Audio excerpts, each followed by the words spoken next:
ভালোবাসা গ্রামেরই ভালোবাসে। একদিকে ওরা, অন্যদিকে কিন্তু শখ। এখন আলিফ কাকে বেছে নেবে? এইখানে কিন্তু তার দাদির মায়ের পছন্দ আসলে ওরা, তো অন্যদিকে কিন্তু আলিফ শখকে পছন্দ করে, আলিফের মাও কিন্তু শখকে পছন্দ করে। কি ঘুরতে চলছে আমাদের সংসার নাটকের 12 নম্বর এপিসোডে এবং কবে আসবে সবকিছু বিস্তারিত জানা আজকের ভিডিওতে, তাই অবশ্যই ভিডিওটি না টেনে সম্পূর্ণ দেখতে থাকুন। তো আমাদের সংসার নাটকে কিন্তু নতুন মোড় নিয়েছে। তো তারা ঈদ উপলক্ষে যখন গ্রামের বাড়িতে আসে, সেখানে এসে জানতে পারে তার দাদিমা আসলে ওরার সাথে আলিফের বিয়ে ঠিক করে রেখেছে, তো সেই পুরাতন কাল। অন্যদিকে কিন্তু আলিফের বাবা এই সম্পত্তির ভাগ আসলে কাউকে দিতে চাচ্ছেন, তার বড় ভাইকে তার বাড়িতে আসা নিষেধ করেছেন এবং তার বড় ভাই একটা বস্তিতে অর্থাৎ ছকের বাবা আসলে একটা ছোটখাটো বাড়িতে বসবাস করছেন। অন্যদিকে কিন্তু নরিন আসলে এইসব বিষয়ে দাদিমাকে বলে দিতে চায়, তো পরবর্তীতে শিশির কিন্তু তাকে নানান ভাবে বলার পরে কিন্তু সে আসলে বলতে চায় না। পরবর্তীতে আমরা দেখতে পাই কিন্তু আইরিন আসলে যা সম্পত্তি ভাগাভাগি করতে চাচ্ছিল, তো সেই সময় আসলে দাদিমা বলেছে যে আমি কি বেঁচে আছি না মরে গেছি, তো এটা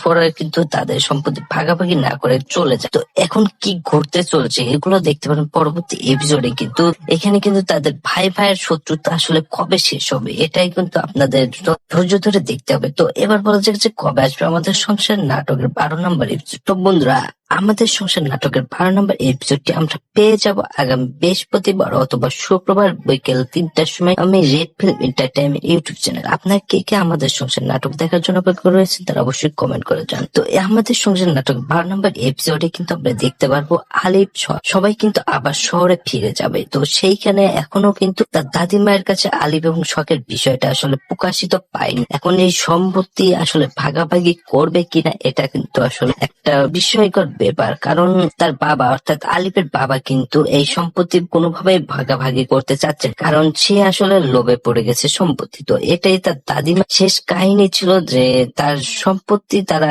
আসলে তিলে তিলে করে গড়ে তুলেছে তাদের সন্তানের জন্য, কিন্তু সেইখান থেকে যদি একটা সন্তান